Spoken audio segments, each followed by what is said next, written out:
আরো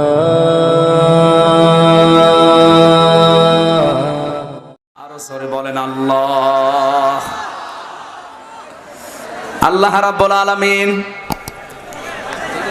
ডাক দিয়ে ফেরেশতারা যারা দায়িত্বে আছে মায়ের পেটের ভেতরে জিজ্ঞাসা করে, এই যে আকৃতি এখন তৈরি করা হবে, ওয়াল্লাযী ইউসাউবিরুকুম ফিল আরহামি কাইফা ইয়াশা।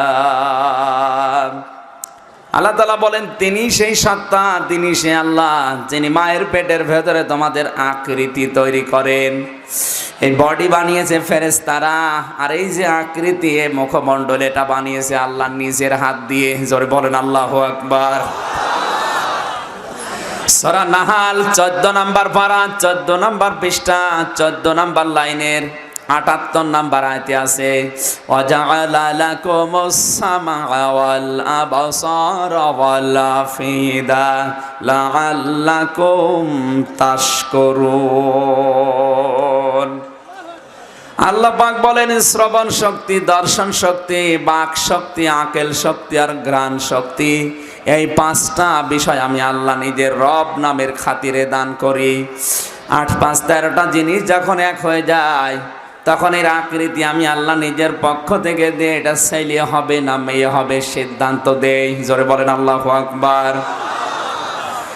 এখানে গুরুত্বপূর্ণ যে শব্দটা আমরা পেয়েছি, ফাম্মা খালাকনান নুতফাতা আলাকাতান ফাখালাকনাল আলাকাতা মুদগাতান।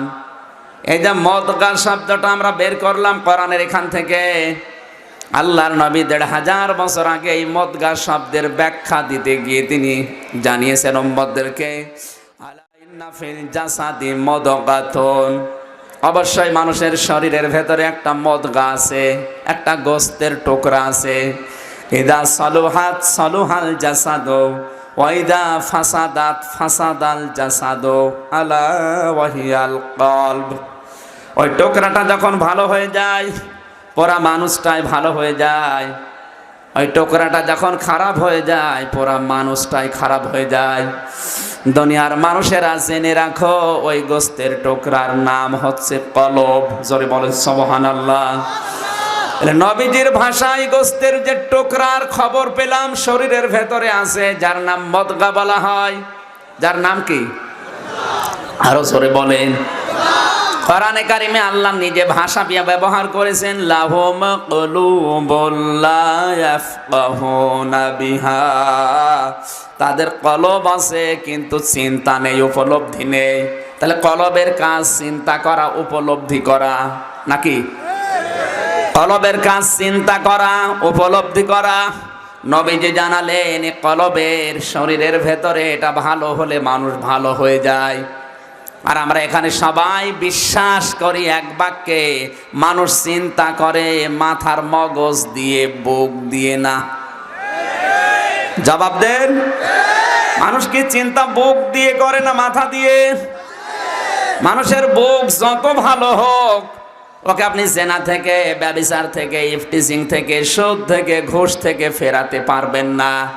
যদি ওর মগজ ভালো হয়, ওর যদি বিবেক ঠিক হয়ে যায়, এ মাথা যদি ভালো থাকে, ওকে আপনি পিটিয়েও ঘুষ খাওয়াতে পারবেন না।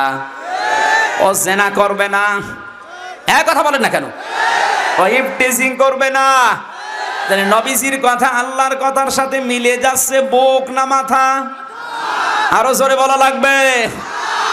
এখন যে সমস্ত পীরেরা আমাদেরকে জানিয়েছে বাম স্তনের 2 আঙ্গুল নিচে এই গোস্তের টুকরা ভালো হলে, পরিষ্কার হলে তুমি নিজে ভালো হয়ে যাবে, সুতরাং এই জায়গায় গোস্তের টুকরা আছে, যত জোরে ধাক্কা দেবে আল্লাহ আল্লাহ অথবা ইল্লাল্লাহ ইল্লাল্লাহ অথবা হো হো, যত জোরে ধাক্কা দেবে এখানে যে ময়লাগুলো আছে সব দূর হয়ে যাবে, শয়তান পালিয়ে যাবে, তুমি ভালো হয়ে যাবে।